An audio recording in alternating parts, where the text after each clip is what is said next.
This is the universe speaking to you. You are now tuned into the Modern Spiritual Life Coaching Podcast by the certified master life coach and spiritual guide, Coach Chip. Welcome, souls. We now begin this episode of a transformational journey. Unedited, unscripted, and creating something from nothingness.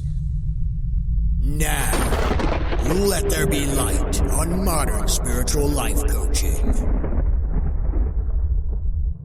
Modern Spiritual Podcast now begins again with a new mini-series, Mysticism. This is episode 148, part 1 of chapter 1, The Point of Departure. Exclusive here on your station for a transformational journey. Modern Spiritual Podcast. Mysticism, a study in nature and development of spiritual consciousness by Evelyn Underhill.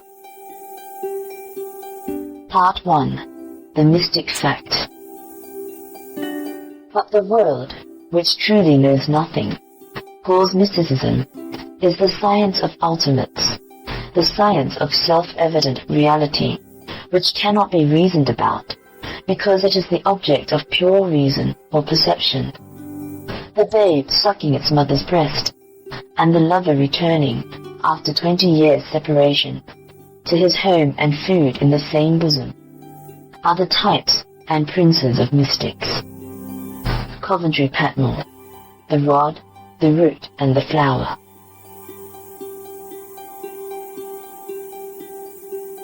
The first half of chapter 1, The Point of Departure.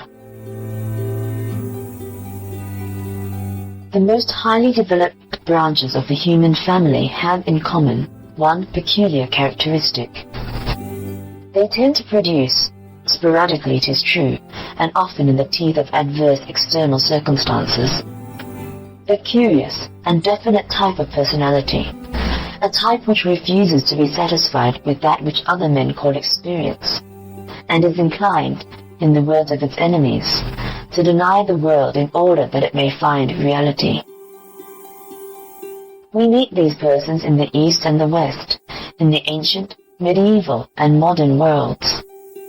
Their one passion appears to be the prosecution of a certain spiritual and intangible quest, the finding of a way out or a way back to some desirable state in which alone they can satisfy their craving for absolute truth. This quest for them has constituted the whole meaning of life. They have made for it without effort sacrifices which have appeared enormous to other men, and it is an indirect testimony to its objective actuality that whatever the place or period in which they have arisen, their aims, doctrines and methods have been substantially the same. Their experience therefore forms a body of evidence, curiously self-consistent and often mutually explanatory, which must be taken into account before we can add up the sum of the energies and potentialities of the human spirit, or reasonably speculate on its relations to the unknown world, which lies outside the boundaries of sense. All men at one time or another have fallen in love with the veiled Isis whom they call truth. With most, this has been a passing passion. They have early seen its hopelessness and turned to more practical things. But others remain all their lives the devout lovers of reality, though the manner of their love, the vision which they make to themselves of the beloved object, varies enormously. Some see truth as Dante saw Beatrice, an adorable yet intangible figure, found in this world, yet revealing the next. To others, she seems rather an evil but an irresistible enchantress, enticing, demanding payment, and betraying her lover at the last. Some have seen her in a test tube, and some in a poet's dream. Some before the altar, others in the slime. The extreme pragmatists have even sought her in the kitchen, declaring that she may best be recognized by her utility. Last stage of all, the philosophic skeptic has comforted an unsuccessful courtship by assuring himself that his mistress is not really there. Under whatsoever symbols they have objectified their quest, none of these seekers have ever been able to assure the world that they have found, seen face to face, the reality behind the veil. But if we may trust the reports of the mystics, and they are reports given with a strange accent of certainty and good faith, they have succeeded where all these others have failed, in establishing immediate communication between the spirit of man, entangled as they declare amongst material things, and that only reality, that immaterial and final being, which some philosophers call the Absolute, and most theologians call God. This, they say, and here many who are not mystics agree with them, is the hidden truth, which is the object of man's craving, the only satisfying goal of his quest. Hence, they should claim from us the same attention that we give to other explorers of countries in which we are not competent to adventure ourselves. For the mystics are the pioneers of the spiritual world, and we have no right to deny validity to their discoveries, merely because we lack the opportunity or the courage necessary to those who would prosecute such explorations for themselves. It is the object of this book to attempt a description, and also, though this is needless for those who read that description in good faith, a justification of these experiences and the conclusions which have been drawn from them. So remote, however, are these matters from our ordinary habits of thought, that their investigation entails, in those who would attempt to understand them, a definite preparation, a purging of the intellect. As with those who came of old to the mysteries, purification is here the gate of knowledge. We must come to this encounter with minds cleared of prejudice and convention, must deliberately break with our inveterate habit of taking the visible world for granted. Our lazy assumption that somehow science is real and metaphysics is not. We must pull down our own card houses, descend, as the mystics say, into our nothingness, and examine for ourselves the foundations of all possible human experience, before we are in a position to criticize the buildings of the visionaries, the poets, and the saints. We must not begin to talk of the unreal world of these dreamers until we have discovered, if we can, a real world with which it may be compared. Such a criticism of reality is of course the business of philosophy. I need hardly say that this book is not written by a philosopher, nor is it addressed to students of that imperial science. Nevertheless, amateurs though we be, we cannot reach our starting point without trespassing to some extent on philosophic ground. That ground covers the whole area of first principles, and it is to first principles that we must go, if we would understand the true significance of the mystic type. Let us then begin at the beginning, and remind ourselves of a few of the trite and primary facts which all practical persons agree to ignore. That beginning, for human thought, is of course the I, the ego, the self-conscious subject which is writing this book, or the other self-conscious subject which is reading it, and which declares in the teeth of all arguments, I am. Here is a point as to which we all feel quite sure. No metaphysician has yet shaken the ordinary individual's belief in his own existence. The uncertainties only begin for most of us when we ask what else is. To this I, this conscious self imprisoned in the body like an oyster in his shell, come, as we know, a constant stream of messages and experiences. Chief amongst these are the stimulation of the tactile nerves, whose result we call touch, the vibrations taken up by the optic nerve which we call light, and those taken up by the ear and perceived as sound. What did these experiences mean? The first answer of the unsophisticated self is that they indicate the nature of the external world. It is to the evidence of her senses that she turns when she is asked what the world is like. from the messages received through those senses, which pour in on her whether she will or no, battering upon her gateways at every instant and from every side. She constructs that sense world which is the real and solid world of normal men.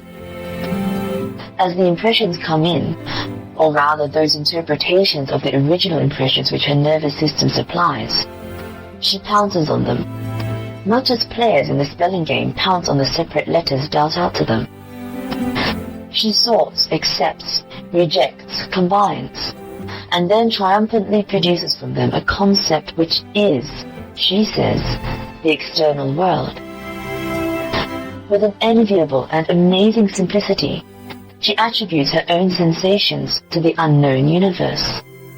The stars, she says, are bright. The grass is green. For her, as the philosopher Hume, reality consists in impressions and ideas.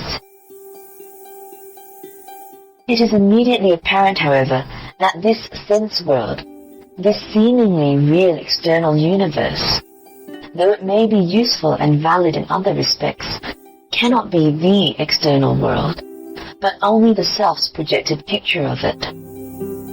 It is a work of art, not a scientific fact, and, whilst it may well possess the profound significance proper to great works of art, is dangerous if treated as a subject of analysis.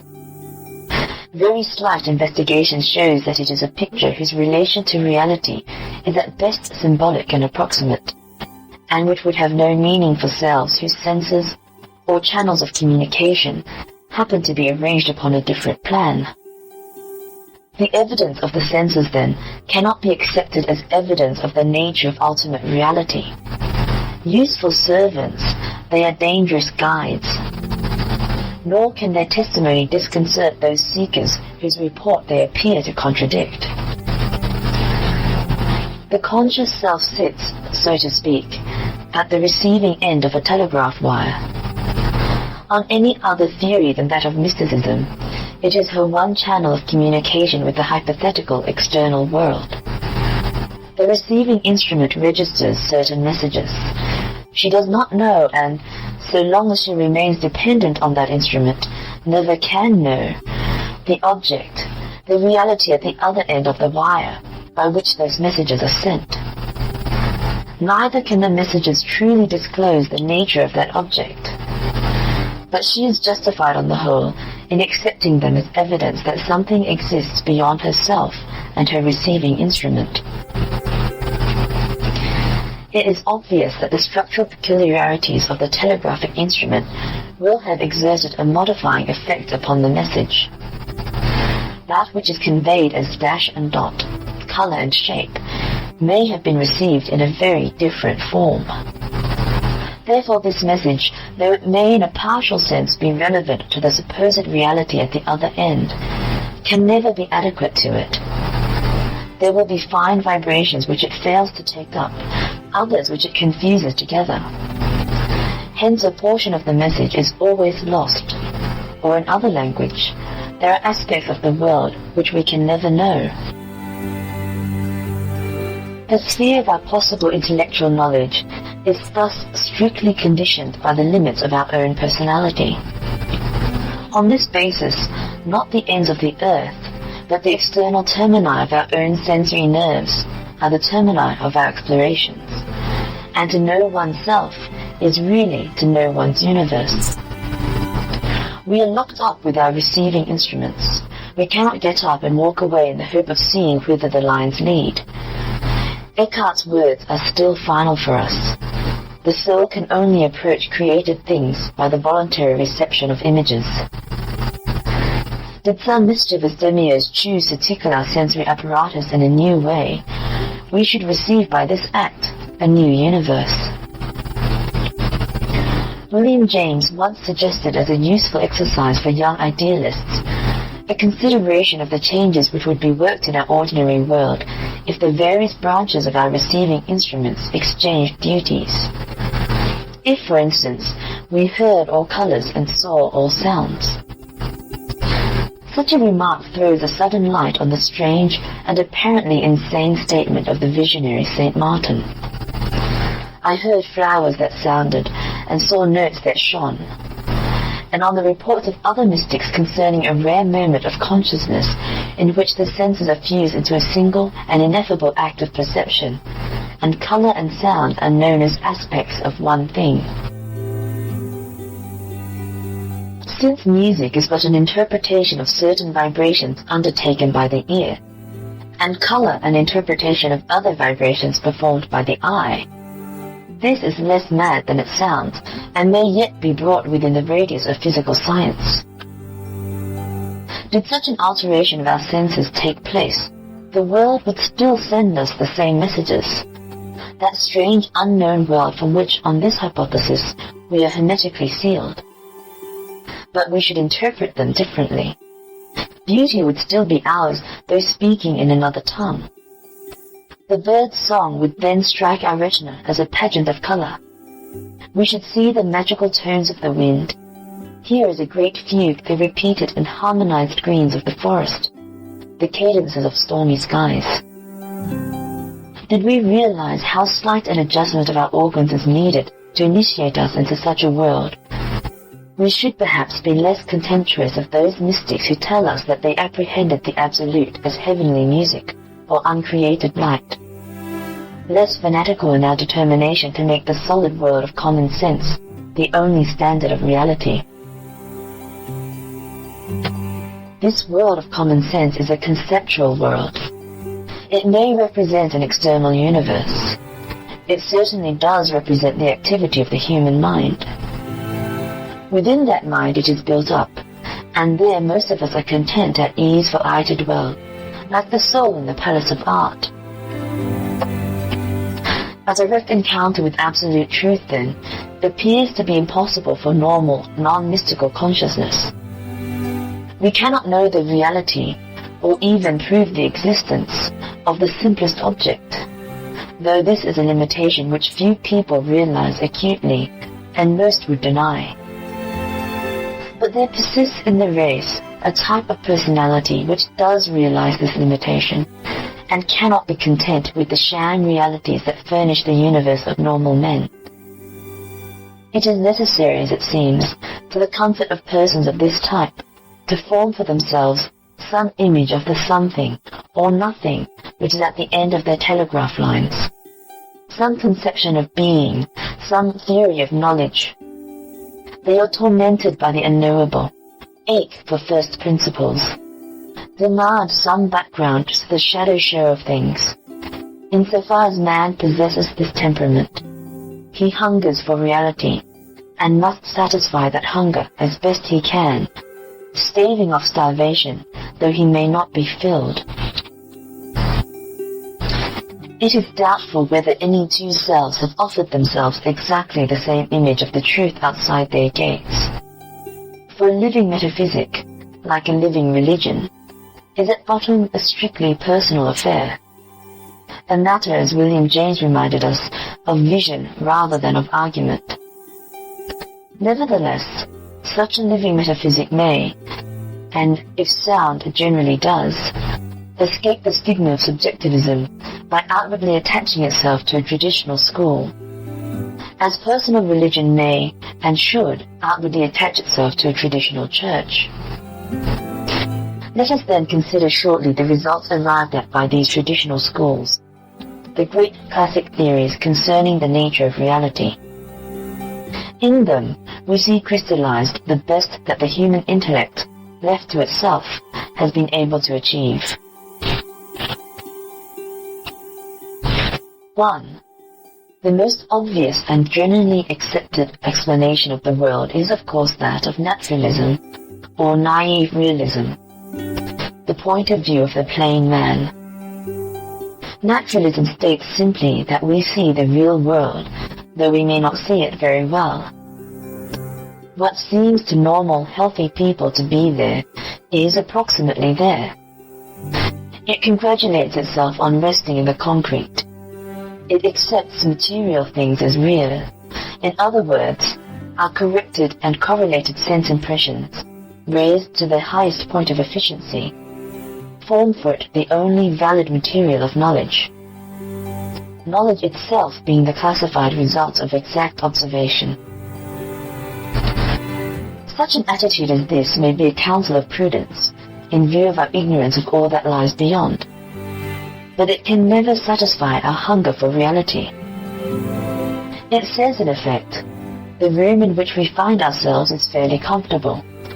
Draw the curtains for the night is dark, and let us divert ourselves to describing the furniture. Unfortunately, however, even the furniture refuses to accommodate itself to the naturalistic view of things. Once we begin to examine it attentively, we find that it abounds in hints of wonder and mystery, declares aloud that even chairs and tables are not what they seem. We have seen that the most elementary criticism, applied to any ordinary object of perception, tends to invalidate the simple and comfortable creed of common sense, that not merely faith, but gross credulity is needed by the mind which would accept the apparent as the real. I say, for instance, that I see a house.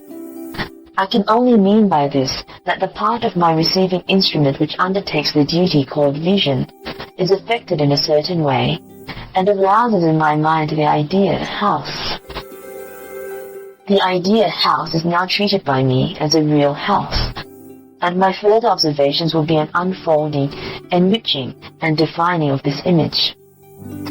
But what the external reality is which evoked the image that I call house, I do not know and never can know. It is as mysterious, as far beyond my apprehension, as the constitution of the angelic choirs. Consciousness shrinks in terror from contact with the mighty verb to be.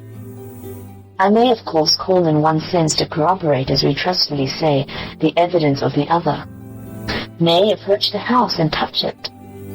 Then the nerves of my hand will be affected by sensation which I translate as hardness and solidity.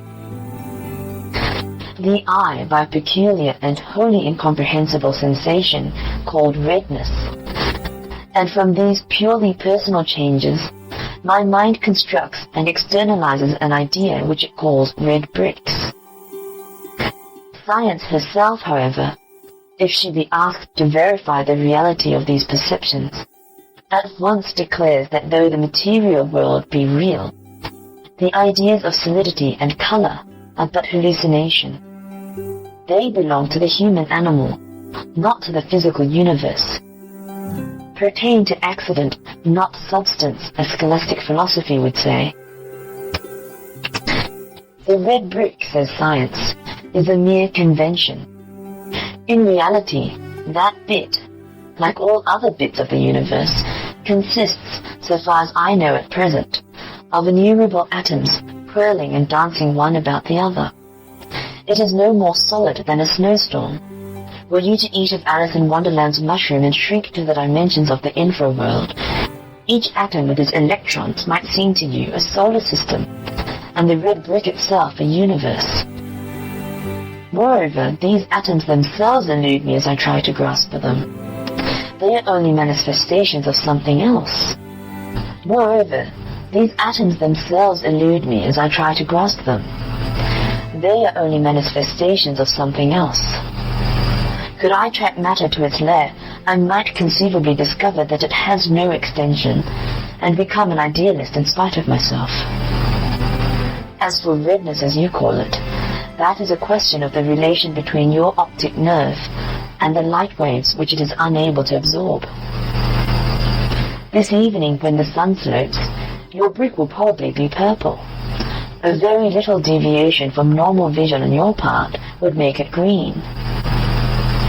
Even the sense that the object of perception is outside yourself may be fancy, since you as easily attribute this external quality to images seen in dreams and to waking hallucinations, as you do to those objects which, as you absurdly say, are really there. Further, there is no trustworthy standard by which we can separate the real from the unreal aspects of phenomena.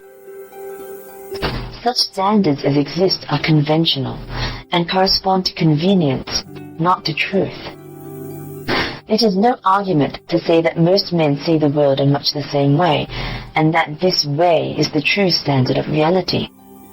Though for practical purposes, we have agreed that sanity consists in sharing the hallucinations of our neighbors. Those who are honest with themselves know that this sharing is at best incomplete. By the voluntary adoption of the new conception of the universe, the fitting of a new alphabet to the old Morse code, a proceeding which we call the acquirement of knowledge, we can and do change to a marked extent our way of seeing things, building up new worlds from old sense impressions, and transmuting objects more easily and thoroughly than any magician. Eyes and ears, says Heraclitus, are bad witnesses to those who have barbarian souls. And even those whose souls are civilized tend to see and hear all things through a temperament. In one and the same sky the poet may discover the habitation of angels, whilst the sailor sees only a promise of dirty weather ahead. Hence, artist and surgeon, Christian and rationalist, pessimist and optimist, do actually and truly live in different and mutually exclusive worlds, not only of thought, but also of perception. Only the happy circumstance that our ordinary speech is conventional, not realistic, permits us to conceal from one another the unique and lonely world in which each lives. Now and then an artist is born, terribly articulate, foolishly truthful, who insists on speaking as he saw. Then other men, lapped warmly in their artificial universe, agree that he is mad, or at the very best, an extraordinarily imaginative fellow. Moreover, even this unique world of the individual is not permanent. Each of us, as we grow and change, works incessantly and involuntarily at the remaking of our sensual universe. We behold at any specific moment not that which is, but that which we are. And personality undergoes many readjustments in the course of its passage from birth through maturity to death. The mind which seeks the real, then, in this shifting and subjective natural world, is of necessity thrown back on itself, on images and concepts which owe more to the seer than to the seen. But reality must be real for all, once they have found it, must exist in itself upon a plane of being unconditioned by the perceiving mind. Only thus can it satisfy that mind's most vital instinct, most sacred passion, its instinct for the absolute, its passion for truth. You are not asked, as a result of these antique and elementary propositions, to wipe clean the slate of normal human experience and cast in your lot with intellectual nihilism. You are only asked to acknowledge that it is but a slate, and that the white scratches upon it which the ordinary man calls facts, and the scientific realist calls knowledge, are at best relative and conventionalized symbols of that aspect of the unknowable reality at which they hint. This being so, whilst we must all draw a picture of some kind on our slate and act in relation therewith, we cannot deny the validity, though we may deny the usefulness, of the pictures which others produce, however abnormal and impossible they may seem, since these are sketching an aspect of reality which has not come within our sensual field, and so does not and cannot form part of our world. Yet as the theologian claims that the doctrine of the Trinity veils and reveals not three but one, so the varied aspects under which the universe appears to the perceiving consciousness hint at a final reality, or in Kantian language, a transcendental object, which shall be not any one, yet all of its manifestations, transcending yet including the innumerable fragmentary worlds of individual conception. We begin then to ask what can be the nature of this one, and whence comes the persistent instinct which, receiving no encouragement from sense experience, apprehends and desires this unknown unity, this all-inclusive absolute, as the only possible satisfaction of its thirst for truth. 2. The second great conception of being, idealism, has arrived by process of elimination at a tentative answer to this question. It whisks us far from the material universe, with its interesting array of things, its machinery, its law, into the pure, if thin, air of a metaphysical world. Whilst the naturalist world is constructed from an observation of the evidence offered by the senses, the idealist world is constructed from an observation of the processes of thought. There are but two things, he says in effect, about which we are sure: the existence of a thinking subject, a conscious self, and of an object, an idea, with which that subject deals.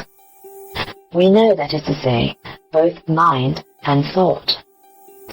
What we call the universe is really a collection of such thoughts, and these, we agree, have been more or less distorted by the subject, the individual thinker, in the process of assimilation.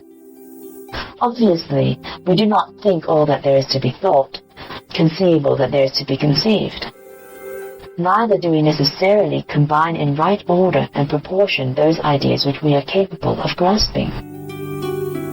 Reality, says objective idealism, is the complete, undistorted object, the big thought, of which we pick up these fragmentary hints, the world of phenomena which we treat as real, being merely its shadow show or manifestation in space and time.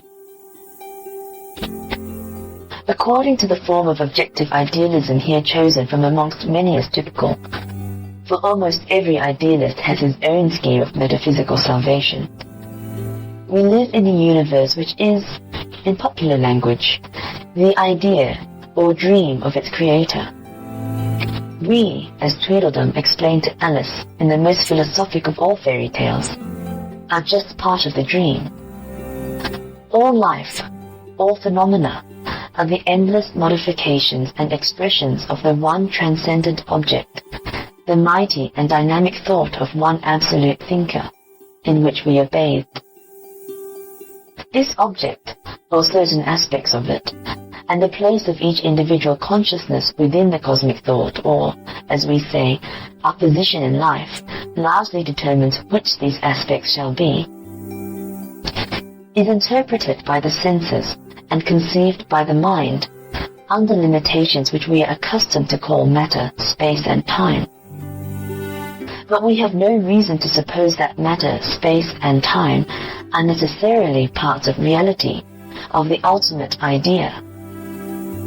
Probability points rather to their being the pencil and paper with which we sketch it. As our vision, our idea of things, tends to approximate more and more to that of the eternal idea, so we get nearer and nearer to reality. For the idealist reality is simply the idea or thought of God. This, he says, is the supreme unity at which all the illusory appearances that make up the widely differing worlds of common sense, of science, of metaphysics, and of art dimly hint. This is the sense in which it can truly be said that only the supernatural possesses reality. For that world of appearance, which we call natural, is certainly largely made up of preconception and illusion, of the hints offered by the eternal real world of idea outside our gates, and the quaint concepts which we at our receiving instrument manufacture from them. There is this to be said for the argument of idealism, that in the last resort, the destinies of mankind are invariably guided not by the concrete facts of the sense world, but by concepts which are acknowledged by everyone to exist only on the mental plane. In the great moments of existence, when he rises to spiritual freedom, these are the things which every man feels to be real. It is by these and for these that he is found willing to live, work, suffer, and die. Love, patriotism, religion, altruism, fame, all belong to the transcendental world. Hence, they partake more of the nature of reality than any fact could do. And man, dimly recognizing this, has ever bowed to them as to immortal centers of energy. Religions as a rule are steeped in idealism. Christianity in particular is a trumpet call to an idealistic conception of life. Buddhism is little less. Over and over again, their scriptures tell us that only materialists will be damned. In idealism, we have perhaps the most sublime theory of being which has ever been constructed by the human intellect.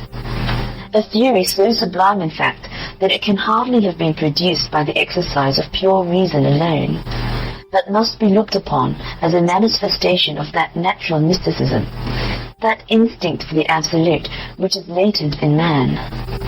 But when we ask the idealist how we are to obtain communion with the reality which he describes to us as certainly there, his system suddenly breaks down and discloses itself as a diagram of the heavens, not a ladder to the stars.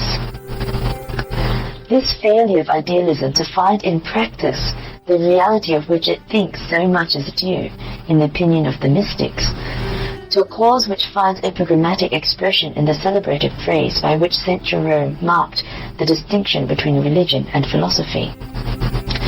Plato located the soul of man in the head. Christ located it in the heart. That is to say, idealism, though just in its premises, and often daring and honest in the application, is stultified by the exclusive intellectualism of its own methods, by its fatal trust in the squirrel work of the industrious brain instead of the piercing vision of the desirous heart. It interests man, but does not involve him in its processes, does not catch him up to the new and more real life which it describes. Hence the thing that matters, the living thing, has somehow escaped it, and its observations bear the same relation to reality as the art of the anatomist does to the mystery of birth.